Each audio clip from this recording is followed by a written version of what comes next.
ভয়াবহ তুষার ঝড়ের কবলে যুক্তরাষ্ট্র। তুষারপাত বইছে এইরকম একটি অবস্থায় যুক্তরাষ্ট্রের মানুষ এবং বাংলাদেশি যারা এখানে বসবাস করছেন তারা একটি প্রস্তুতি নিচ্ছেন। দেখছিলেন শিরোনাম, প্রবাসের সময়, সঙ্গে আছি আমি এশা হোসেন। ফের সেনা অভ্যুত্থানের কবলে পড়া মিয়ানমারে রোহিঙ্গাদের ফেরানো নিয়ে বিভিন্ন মহলে দেখা দিয়েছে শঙ্কা। আন্তর্জাতিক সম্পর্ক বিশ্লেষকরা বলছেন আরেক দফা হোঁচট খেতে পারে প্রত্যাবাসন প্রক্রিয়া। তবে দেশটিতে শান্তি ও স্থিতিশীলতা বজায় থাকবে বলে আশাবাদী বাংলাদেশ সরকার। দেশটিতে যারাই ক্ষমতায় থাকুক, রোহিঙ্গা প্রত্যাবাসন নিয়ে তাদের সঙ্গে আলোচনা অব্যাহত থাকবে বলে জানিয়েছেন পররাষ্ট্রমন্ত্রী। সোমবার দুপুরে পররাষ্ট্র মন্ত্রণালয় থেকে পাঠানো এক বিবৃতিতে একথা জানানো হয়। এহসান জুয়েলের রিপোর্ট। মাত্র একদিন আগেই রোববার পররাষ্ট্রমন্ত্রী জানিয়েছিলেন প্রথম দফায় প্রত্যাবাসন শুরুতে মিয়ানমারের সম্মতির কথা। 19 জানুয়ারি চীনের মধ্যস্থতায় বৈঠকের পর চলতি মাসের প্রথম সপ্তাহে সূ চি সরকারের কর্মকর্তাদের সঙ্গে আরেকটি বৈঠকে বসার কথা বাংলাদেশের, যেখানে প্রথম দফা রোহিঙ্গা প্রত্যাবাসনের বিষয়ে বড় ধরনের অগ্রগতির প্রত্যাশা ছিল বাংলাদেশ। হঠাৎ করে যেন এলোমেলো হয়ে গেল সব পরিকল্পনা। তবে আশা ছাড়তে রাজি নয় বাংলাদেশ। সোমবার দুপুরে পররাষ্ট্র মন্ত্রণালয় থেকে পাঠানো এক বিবৃতিতে জানানো হয়, প্রতিবেশী মিয়ানমারে শান্তি ও স্থিতিশীলতা বহাল থাকবে বলে আশা করে ঢাকা। সাম্প্রতিক ঘটনায় রোহিঙ্গাদের নিরাপদ প্রত্যাবাসনে কোনো বিঘ্ন ঘটবে না বলেও আশাবাদ জানিয়েছে পররাষ্ট্র মন্ত্রণালয়। এদিকে পররাষ্ট্রমন্ত্রী জানান, সরকারে যারাই থাকুক তাদের সাথেই চলবে আলোচনা। আমরা তো সরকারের সাথে আলোচনা করেছি, ব্যক্তি বিশেষের সাথে না। সুতরাং মায়ানমার সরকারের সাথে আমাদের প্রক্রিয়া চলমান থাকবে। তবে ততটা আশাবাদী নন আন্তর্জাতিক সম্পর্ক বিশ্লেষকরা। তারা মনে করছেন মিয়ানমারের অভ্যন্তরীণ অস্থিরতায় ঝুলে যেতে পারে প্রত্যাবাসন। রোহিঙ্গা ইস্যুটা এখন যে নেওয়ার কথা যেগুলো আসছিল, এগুলো এখন সবগুলো এখন আপাতত ওই চ্যাপ্টারটা, অর্থাৎ বই যেমন আমরা বন্ধ করি পড়তে এক জায়গায় গিয়ে, এখন যেটুকু পর্যন্ত পড়ে আসছি এই পর্যন্ত, ওখান পর্যন্ত দিয়ে আপাতত বইটা বন্ধ থাকবে। গত 3 বছর ধরে যে আমরা রোহিঙ্গা ইস্যুটা দেখছি, সেটার ডিসিশন মেকিং এর পরে কিন্তু সবসময় মিলিটারি ছিল। সুতরাং গুণগতভাবে এই পুরো প্রক্রিয়াতেও খুব একটা পরিবর্তন আসবে না। ফলে আমাদেরকে এখন চিন্তা করতে হবে যে আমরা কিভাবে, কতটুকু এবং কত জোরদার ভাবে সামরিক এবং বেসামরিক কূটনীতিকে এগিয়ে নিয়ে যাওয়া। সাম্প্রতিক ঘটনায় গণহত্যার দায়ে আন্তর্জাতিক আদালতে মিয়ানমারের বিরুদ্ধে চলমান বিচার প্রক্রিয়া নিয়েও জটিলতা তৈরির আশঙ্কা করছেন বিশ্লেষকরা। এহসান জুয়েল, সময় সংবাদ, ঢাকা। অসুস্থ বেগম খালেদা জিয়া আদালতে হাজির হতে না পারায় 33 বারের মতো পেছালো নাইকো দুর্নীতি মামলার অভিযোগ গঠনের শুনানি। ভার্চুয়াল শুনানি করে 1 যুগ ধরে ঝুলে থাকা গুরুত্বপূর্ণ এই মামলার বিচার শুরুর দাবি করেছেন রাষ্ট্রপক্ষের আইনজীবী। এদিকে শেষবারের মতো 8 ফেব্রুয়ারি সময় বেঁধে দিয়েছেন আদালত। সোমবার নাইকো দুর্নীতি মামলায় বেগম খালেদা জিয়ার আদালতে হাজির হয়ে অভিযোগ গঠন শুনানিতে অংশ নেওয়ার কথা ছিল, কিন্তু বিএনপি চেয়ারপারসনের আইনজীবীরা আদালতকে জানান তার শারীরিক অবস্থা খুবই নাজুক। করোনা মহামারীতে ঘরের বাইরে বের হলে বিএনপি নেত্রী চরম স্বাস্থ্য ঝুঁকিতে পড়তে পারেন, তাই 33 বারের মতো সময় আবেদন করেন তার আইনজীবী। নাইকো মামলায় ম্যাডাম খালেদা জিয়ার পক্ষে মামলার দায় থেকে অব্যাহতির জন্য আজকে আমরা আবেদন দাখিল করেছি। ম্যাডাম খালেদা জিয়া আদালতে এখন আসলে তার জীবনের জন্য এটা ঝুঁকিপূর্ণ হবে। ভার্চুয়াল শুনানি এই পরিস্থিতিতে কোনোটাই স্বাস্থ্যসম্মত না। এই আবেদন আমলে নিয়ে বিচারক 8 ফেব্রুয়ারি আদালতে হাজির হতে বেগম জিয়ার আইনজীবীদের সময় বেঁধে দেন। দুদক আইনজীবী বলছেন, ভার্চুয়ালি মামলা শুনানি করা সম্ভব হলেও বেগম জিয়ার আইনজীবীরা বিষয়টি এড়িয়ে বারবার সময় নিয়ে মামলা বিলম্বিত করছেন। উনি ওনার মোবাইল থেকে উনি ভার্চুয়ালি কথা বলবেন, সেখান থেকে আসবে, সেখানে তো কোনো ঝুঁকি থাকার কোনো কারণ নেই। শুধুমাত্র মামলাকে দীর্ঘায়িত করার জন্যই তারা এই সমস্ত ওজোর দেখাচ্ছে।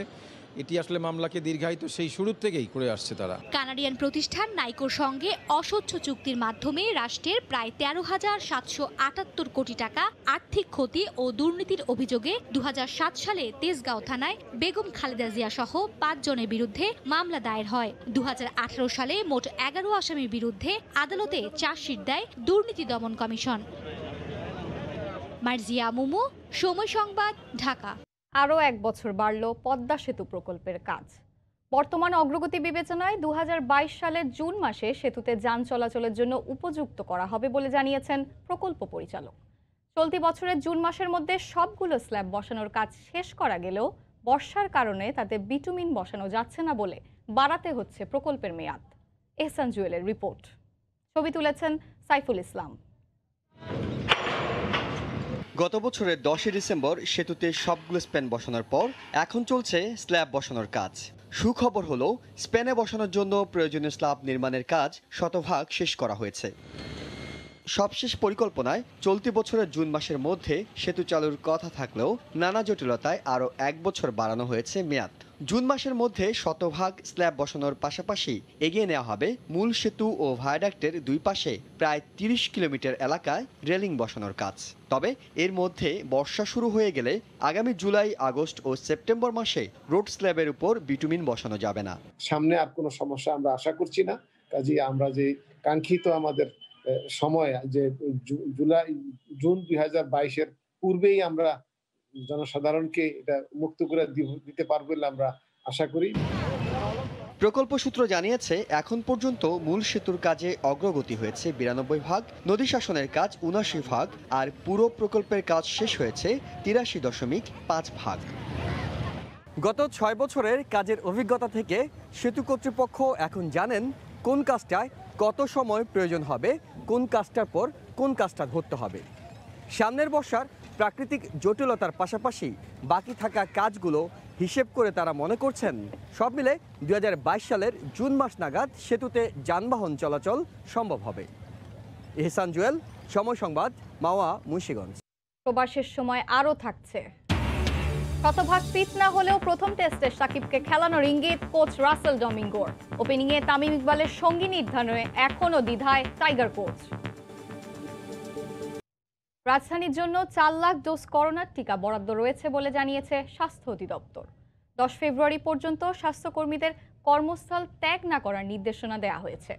এদিকে রাজধানীর 5 হাসপাতালে প্রাথমিকভাবে টিকা গ্রহীতাদের কয়েকজনের সামান্য পার্শ্ব প্রতিক্রিয়া দেখা দিলেও এখন সবাই সম্পূর্ণ সুস্থ বলে জানিয়েছেন মহাপরিচালক।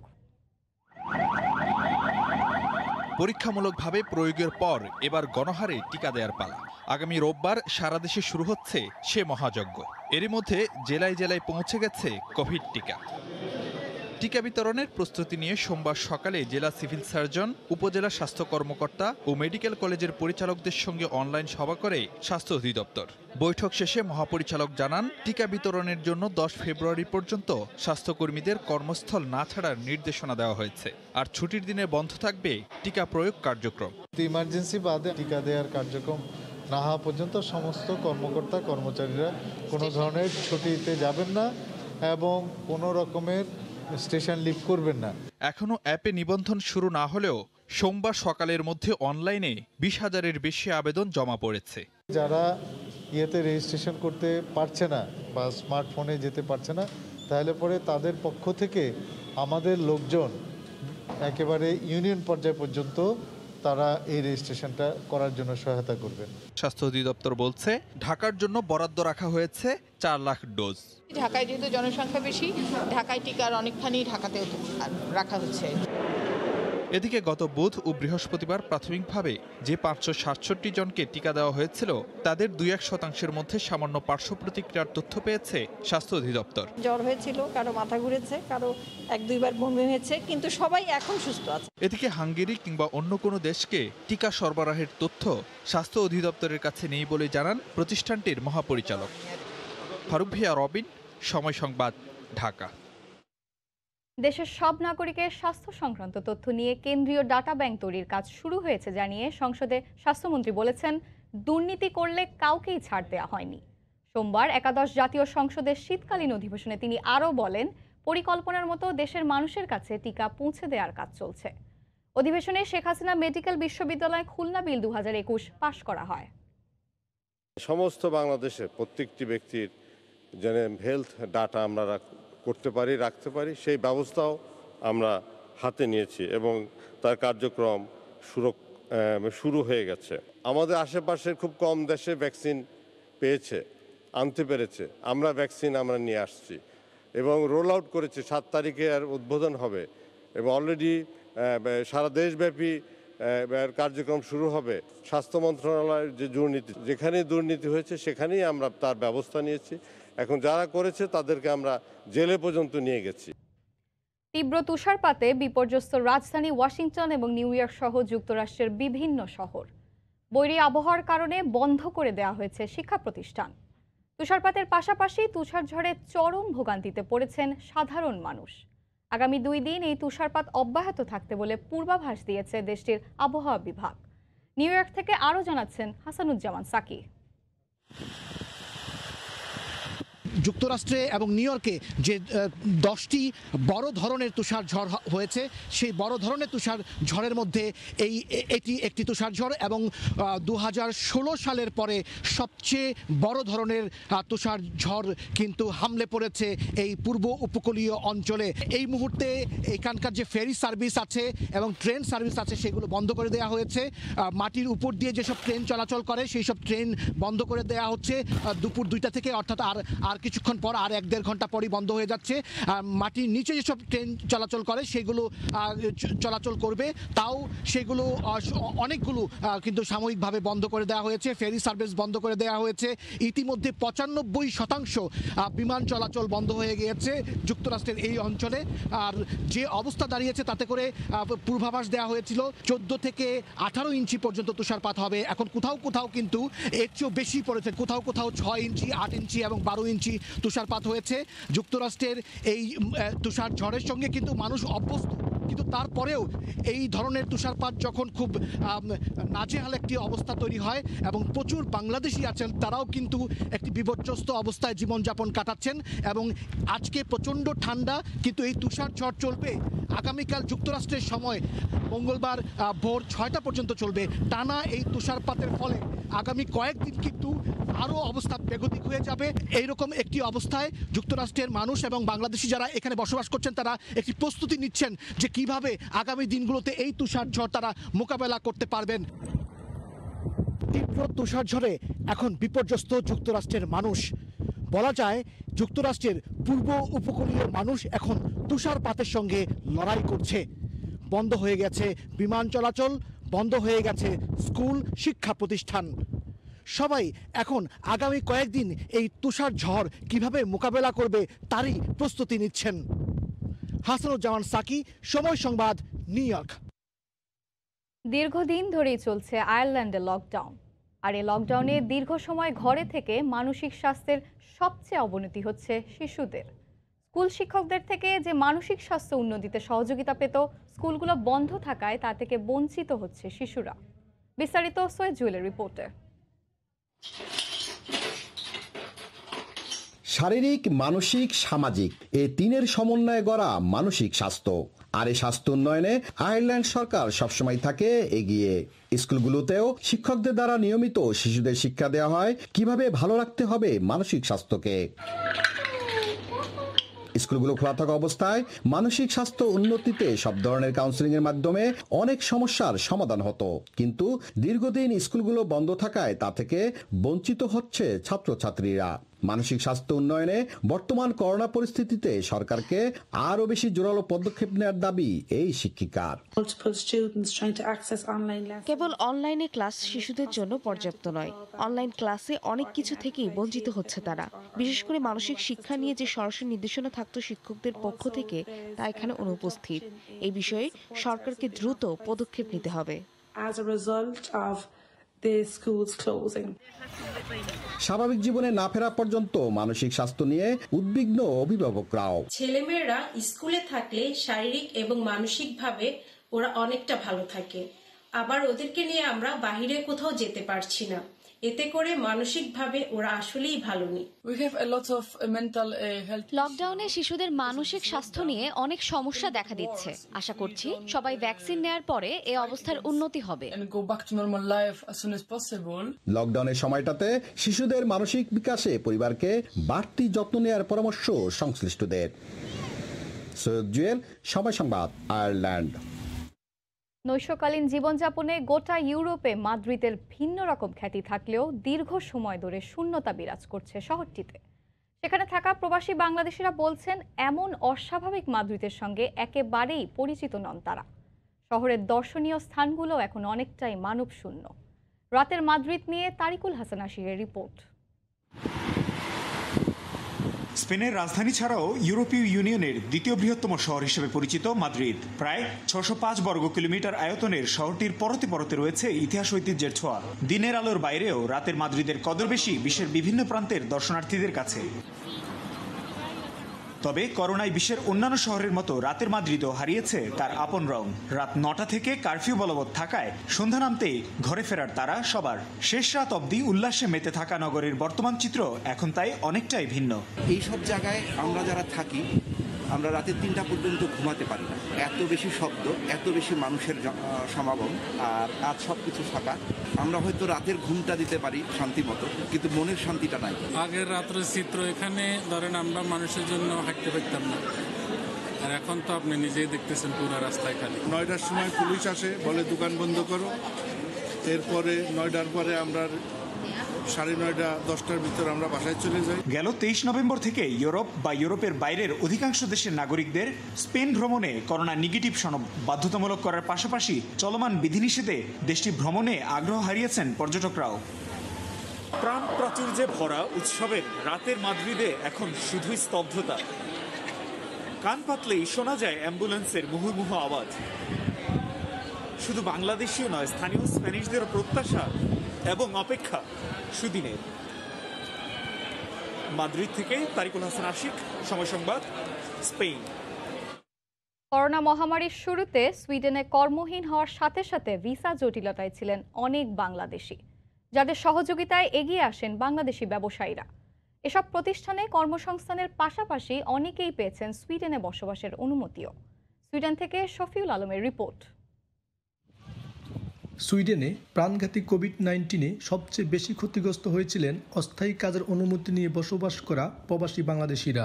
কাজ চলে যাওয়ায় দেশে ফেরত যাওয়ার অপেক্ষায় থাকা অনেককেই কর্মসংস্থানের সুযোগ করে দিতে পেরে গর্বিত প্রবাসী ব্যবসায়ীরা। করোনাকালীন সময়ে আমাদের সুইডেনের অবস্থা সুইডেন সহ সারা বিশ্বের অবস্থাই খুবই খারাপ। এর মধ্যে অনেক রেস্টুরেন্ট বন্ধ হয়ে গেছে, অনেক রেস্টুরেন্ট দেউলিয়া হয়ে গেছে, কিন্তু আল্লাহর রহমতে আমি আমার দেশের ভাইদের নিয়ে, বাংলাদেশিদের নিয়ে আমাদের প্রতিষ্ঠান এখনো চালিয়ে যেতে পারতেছি। করোনার এমন দুঃসময়ে বাংলাদেশি প্রতিষ্ঠানে কর্মসংস্থানের সুযোগ পেয়ে সন্তুষ্ট প্রবাসীরাও। ইউরোপে যে করোনা যে ঢেউ প্রথম ওয়েভে থেকে শুরু করে ইন্ডিয়ান গার্ডেনে আমি দেখেছি অনেক মানুষ অনেক দেশ থেকে এসেছে এবং ইন্ডিয়ান গার্ডেনের পক্ষ থেকে তাদেরকে বিভিন্নভাবে সহযোগিতা করা হয়েছে। আমি প্রায় এখানে ৮-৯ বছর ধরে কাজ করতেছি, ভালো বেতন দিতেছি, কোনো সমস্যা নাই। আমরা ফ্যামিলি নিয়ে আসি, আমরা সবাই হ্যাপি আছি, আমরা অন টাইমে বেতন পাচ্ছি, আমরা সব ধরনের ফেসিলিটি পাচ্ছি, এখানে কোনো আনহিউম্যান কোনো কন্ডিশন নাই। আগামীতে অর্থনৈতিক মন্দা বাড়ার সাথে সাথে স্থায়ী কর্মহীন মানুষের সংখ্যা বাড়ার আশঙ্কা করেছেন সুইডেন কর্মসংস্থান সংস্থা। আলোচনা সমালোচনা সবকিছুর পরেও বলি, বিদেশে একজন বাংলাদেশি সবচেয়ে আপন আরেক বাংলাদেশি। বাংলাদেশি মালিকানাধীন এসব প্রতিষ্ঠানগুলোতে শুধু কর্মসংস্থানই নয়, যা দেশের রেমিটেন্স পাওয়ার ভূমিকা রাখছে। শফিউল আলম, সময় সংবাদ, সুইডেন। জাতীয় পরিচয়পত্রে ঠিকানা গ্রামের বাড়ির, অথচ কয়েক দশক ধরে বাস করেন রাজধানীতে। এ কারণে বয়স্ক ভাতার তালিকার বাইরে অনেক বয়োবৃদ্ধ। আবার অনেকের অভিযোগ, ভাতার জন্য টাকা দাবি করা হয় তাদের কাছে।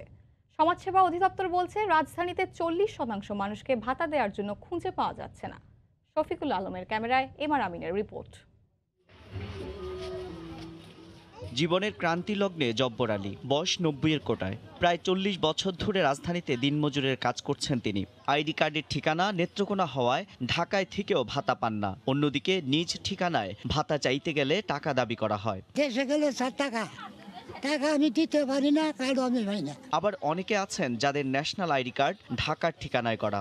ভাতা পাওয়ার সব শর্ত পূরণ করেও ভাতা না পাওয়ার অভিযোগ তাদের। ঢাকার বর্ডার যান, আমরা কোনো কিছু পাই না, কোনো ভাতা ভুতা কিছু আমরা পাইতাই না। আমার স্বামীর কার্ডের ভাতা চাইতে গেলেও দেয় না, ঘোরায়। এসব অভিযোগের বিপরীতে এই কার্যক্রম সফল দাবি করে সমাজসেবা অধিদপ্তর বলছে, ভাতা দেওয়ার জন্য রাজধানীতে 40% মানুষকে খুঁজে পাওয়া যাচ্ছে না। আমাদের নীতিমালায় বলেই আছে, সে যে এলাকায় পার্মানেন্ট অধিবাসী সেই এলাকা থেকেই ভাতা নেবে। একদম নিরপেক্ষভাবে নির্ভুলভাবে আমাদের এই প্রক্রিয়াটা সম্পন্ন হচ্ছে। সমাজ বিশ্লেষকদের পরামর্শ, বয়স্ক যোগ্যদের তালিকা অনলাইন ডাটাবেজের আওতায় আনার। মাইগ্রেশন হবে, বয়স্ক যারা কারা পাবে এলাকা ভিত্তিক একটা লিস্ট করে এবং সেটা সেন্ট্রালাইজড করে ফেলা হয়, তাহলে ওই যে মধ্যস্বত্ব যে ভুগি অ্যাবিউজ করতে পারে না এই শ্রেণীর। 2011 সালের জনশুমারিতে দেখা যায় দেশে 65 থেকে 80 বছর বয়সী 68 লাখ বয়োবৃদ্ধ রয়েছেন। প্রায় 49 লাখ লোককে বয়স্ক ভাতা দেওয়া হয়, যার মধ্যে রাজধানী ঢাকায় 2 লাখের বেশি লোককে বয়স্ক ভাতা দেওয়া হয় বলে জানায় সমাজসেবা অধিদপ্তর। এমআর আমিন, সময় সংবাদ, ঢাকা। এক পরিবারের দুঃশাসনে দুর্বিষহ যন্ত্রণায় ব্রহ্মপুত্রের চরবাসী। প্রতিবাদ করলে নেমে আসে নির্যাতনের খড়ক।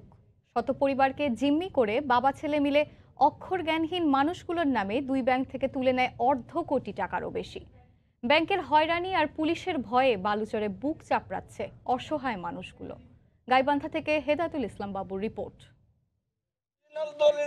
ন্যাশনাল ব্যাংক থেকে ভুট্টা চাষের জন্য কাউয়াবাধা চরের 62 জনের সাথে রকি মোল্লাও ঋণ নেন 40,000 টাকা। পরের বছর ব্যাংকের গ্যারান্টার হিসেবে রকি সহ প্রত্যেকের কাছে সুদে আসলে 42 লাখ টাকা নিয়ে রসিদও দেয় ওই চরের আনিসুর রহমান বাবু। পরে ব্যাংক থেকে নোটিশ আসে সব টাকাই বকেয়া। প্রতিবাদ করতে গিয়ে বাবুর ধাক্কায় আজীবনের জন্য দৃষ্টিশক্তি হারায় রকি।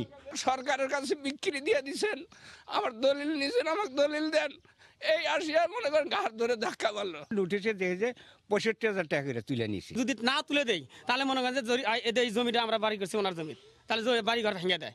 এরপর ঋণ পরিশোধের দোহাই দিয়ে আবারও অগ্রণী ব্যাংকের গ্রিন ফাইন্যান্স প্রজেক্ট থেকে ঋণ তুলে দেওয়ার চাপ আসে বাবু ও তার বাবা মতিউর রহমানের কাছ থেকে। চর থেকে উচ্ছেদের হুমকির মুখে নদীভাঙ্গা 26 জন মানুষের নামে ব্যাংক থেকে 16,35,000 টাকার পুরোটাই তুলে নেয় বাবা ছেলে। আমাদের 3 ছেলের কাছে নুন তেল নিয়েছে, নিয়ে সেই টাকাও দেয় নাই, আর এখন আর জায়গা থাকবে দেয় না। 8 জনকে আসামি দিয়ে মামলা করছে, তার মধ্যে আমাকে 2 নাম্বার আসামি দিয়েছে। 6 মাস ধরে বাড়ি ছাড়া অভিযুক্ত বাবু মোবাইলে দাবি করে সবকিছুই ষড়যন্ত্র। আমাদের তো 2 ভাইয়ের মধ্যে রাজনৈতিক কিছু পার্ট আছে। ও এলো গত ইলেকশনে রিপনের হাত ধরে নৌকা নিয়ে আসলো, সেটা আমরা বাব্বাটা সমর্থন করিনি। এটা সম্পূর্ণ হলো একটা সাধারণ নাটক। এছাড়া ইসলামী ব্যাংক গোবিন্দগঞ্জ শাখা থেকে কয়েক বছর আগে সিসি লোনের নামে 35 লাখ টাকা উত্তোলন করলেও পরিশোধ করেনি আনিসুর রহমান বাবু। হেদায়েতুল ইসলাম বাবু, সময় সংবাদ, গাইবান্ধা। জামানত নেই, তাই টাকা দেয় না ব্যাংক। চড়া সুদ জেনেও বাধ্য হয়ে বগুড়ার সাঁওইলের হস্তচালিত তাঁতশিল্পীরা হাত পাচ্ছেন এনজিও আর দাদন কারবারিদের কাছে। এমনকি কাঁচামাল সংগ্রহেও প্রতারণার শিকার হচ্ছেন তারা। স্থানীয় প্রশাসন বলছেন নিয়ম নীতির সীমাবদ্ধতায় ঋণ দেয়া যাচ্ছে না ব্যক্তি পর্যায়ে। যদিও অর্থ আর দক্ষতা সংকট কাটাতে উদ্যোগ নেয়ার আশ্বাস এসএমই ফাউন্ডেশনের। আল মামুনের তোলা ছবিতে আরও জানাচ্ছেন জুবায়ের ফয়সাল। তখনও সূর্য ওঠেনি, কিন্তু খটখট শব্দে মুখর সাঁওইলের ঘরবাড়ি। বগুড়ার আদমদিঘির ছোট্ট বাজারটির চারপাশ ঘিরে হাতে হাতে চলছে অসংখ্য তাঁতকল। চরকায় শুধু কাপড় নয়, তারা বুনছেন হরেক রঙের স্বপ্ন। কিন্তু আজকাল নগর বন্দরে পাওয়ার লুমের দাপটে ফিকে হয়ে আসছে তাদের কল্পনা। এর উপর রয়েছে আর্থিক টানাপোড়েন। সহায় সম্বল বলতে ভিটে মাটি আর তাঁতকল, যার বিপরীতে পাওয়া যায় না ব্যাংকের টাকা। আবার যে ঝুট থেকে সুতা তৈরি হয় তা কিনতেও রয়েছে নানা বিপত্তি। ফ্যাক্টরিতে কি আসলে গ্রহণযোগ্য, কার মাধ্যমে সুতা উঠবে, আমরা চিন্তা একটু ভুল করলে তাদেরকে টাকা দিলে এই টাকাটা পুরাপুরি মারা যায়। আমরা এনজিও থেকে সামান্য 20,000 10,000 টাকা ঋণ পাই। সরকার যদি বিনা সুদে ঋণ দেয় তবে তাঁতিরা খুব উপকৃত হতো। স্থানীয় প্রশাসন বলছে সরকারি নীতির সীমাবদ্ধতায় ইচ্ছা থাকলেও ঋণ দেয়া যায় না উদ্যোক্তাদের। যদিও সরকারি দপ্তরগুলোর অসহযোগিতায় উদ্যোক্তাদের ভাগ্য বদলাচ্ছে না বলেই মনে করছে এসএমই ফাউন্ডেশন। সংস্থাটির আশা প্রণোদনার নতুন তহবিলে বদলাবে পরিস্থিতি। আমাদের কিছু জটিলতা আছে যে আমরা গ্রুপ ভিত্তিক যখন ঋণ দিই 10 জনের না হলে আমরা ঋণ দিতে পারি না। আমরা যেখানে পাচ্ছি ঠেক দিয়ে এই গরিব মানুষকে তাদের কাছ থেকে পয়সা আদায় করতেছে। সরকার, আমাদের বিভিন্ন ডিপার্টমেন্ট, তাদের আমি সচেতন হতে বলবো। সরকারি নথি বলছে দেশের প্রায় 1 কোটি উদ্যোক্তার ভালো মন্দ দেখভাল করার জন্য এসএমই ফাউন্ডেশনে জনবল রয়েছে মাত্র 62 জন। না আছে অর্থ, না আছে অবকাঠামো। কোনো মতে নিজের খরচে টিকে থাকা আর টিকিয়ে রাখাতেই দিন পার করেন বেশিরভাগ উদ্যোক্তা। তৃণমূলে আসা, এবার হবে নতুন আইন, আসবে বাজেট বরাদ্দ। সরকারের অন্তর্ভুক্তিমূলক উন্নয়ন যাত্রায় বড় অংশীদার হবে এসএমই খাত। জুবায়ের ফয়সাল, সময় সংবাদ, বগুড়া। আবারও বেড়েছে বাংলাদেশ ব্যাংকের রিজার্ভ। জানুয়ারি শেষে বাংলাদেশ ব্যাংকের বৈদেশিক মুদ্রার রিজার্ভ দাঁড়িয়েছে 42,291 কোটি ডলারে। একই সাথে বেড়েছে প্রবাসীদের পাঠানো রেমিটেন্স। বিদায়ী মাসে রেকর্ড করে প্রবাসীরা পাঠিয়েছেন 196 কোটি ডলার। 2020-এর জানুয়ারিতে পাঠিয়েছিল 163 কোটি 84 লাখ ডলার। চলতি অর্থবছরের জুলাই থেকে জানুয়ারি পর্যন্ত 7 মাসে প্রবাসীরা পাঠিয়েছেন 1,490 কোটি ডলার। 7 মাসে প্রবৃদ্ধি হয় 34.95%। এর আগের অর্থবছর 2019-20-এর প্রথম 7 মাসে দেশের রেমিটেন্স এসেছে 1,104 ডলার।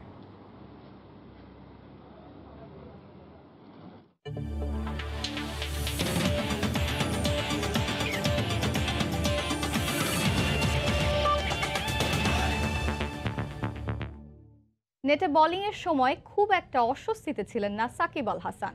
কোচ রাসেল ডোমিঙ্গোর বিশ্বাস, শতভাগ ফিট না হলেও প্রথম টেস্টের আগেই গুছিয়ে উঠবেন তিনি। ওপেনিংয়ে তামিম ইকবালের সঙ্গে কাকে খেলানো হবে তা নিয়ে এখনও কিছুটা দ্বিধায় আছেন। স্পিন সহায়ক উইকেট বিবেচনায় নিয়েই সাজাচ্ছেন প্রথম টেস্টের বোলিং আক্রমণ। দীর্ঘদিন পর খেলতে নামায় টেস্ট সিরিজটা চ্যালেঞ্জিং হবে বলেও মনে করছেন টাইগার হেড কোচ। দুদিন আগেই নেটে সাকিবের স্পিনের বিপক্ষে ব্যাটিং করেছেন রাসেল ডোমিঙ্গো। কেমন দেখলেন অলরাউন্ডারকে? ওয়েস্ট ইন্ডিজের বিপক্ষে শেষ ওয়ানডেতে ইনজুরিতে পড়া সাকিব কি প্রথম টেস্টে মাঠে নামতে পারছেন? টেস্টের জন্য তার প্রস্তুতি সহজ ছিল না। ফিট হয়ে উঠতে কঠোর পরিশ্রমও করেছে সে, নেটে বোলিংও করেছে। খুব একটা অস্বস্তি অনুভব করেনি। আমি এখনো বলবো না সে শতভাগ প্রস্তুত, তবে আমার বিশ্বাস যে সময়টা আছে তার মধ্যেই গুছিয়ে উঠবে। সাকিবের ফিটনেস নিয়ে নিশ্চিত হতেই কিনা আলাদাভাবে সময় কাটিয়েছেন কোচ। তবে টেস্টে টাইগারদের ওপেনিং জুটি নিয়ে এখনো নিশ্চিত হতে পারছেন না। ওপেনিংয়ে তামিমের সঙ্গে কে হবে সেটাও ঠিক করতে হবে। সবশেষ টেস্টে সাইফ খেলেছে। হাতের ইনজুরির আগে সাদমান নিয়মিত খেলছিল। বেশ কিছু অপশন আছে আমাদের। টেস্ট ব্যাটিং নিয়ে ভাবনার আছে অনেক। বোলিংয়ে ঘরের মাঠে শক্তি, স্পিন। চট্টগ্রাম টেস্টেও পরিকল্পনা স্পিনারদের কেন্দ্র করেই। পেসারদের থাকতে হবে সহায়কের ভূমিকায়। তবে কোচের বাড়তি আগ্রহ মোস্তাফিজের প্রতি। মোস্তাফিজ অভিজ্ঞ ও দুর্দান্ত পারফর্মার। তাছাড়া ওর রান আপের সময় পিচে যে রুক্ষ ভাব তৈরি হবে সেটা আমাদের অফ স্পিনারদের কাজে আসবে। যে উইকেট থেকে সুবিধা পাওয়া যাবে না সেখানে পেস আক্রমণ নির্ভর একাদশ সাজানো কিংবা কোনো পেসারের অভিষেক করানোর কোনো মানে হয় না। লম্বা বিরতির পর টেস্ট সিরিজ, যা আবার টেস্ট চ্যাম্পিয়নশিপের অংশ, যার পয়েন্ট টেবিলে বাংলাদেশের পাশে লেখা একটা বড় শূন্য। তাই ভেবেচিন্তে পা ফেলতে চায় টিম ম্যানেজমেন্ট। মাকসুম আলম খান, সময় সংবাদ। এ পর্যায়ে শীর্ষ সংবাদ জানিয়ে দিচ্ছি আর একবার। এবং ভয়াবহ তুষারঝড়ের কবলে যুক্তরাষ্ট্র। তুষারপাত বইছে এইরকম একটি অবস্থায় যুক্তরাষ্ট্রের মানুষ এবং বাংলাদেশি যারা এখানে বসবাস করছেন তারা একটি প্রস্তুতি নিচ্ছেন। এই ছিল প্রবাসের সময়ে, সঙ্গে থাকুন সময়ের।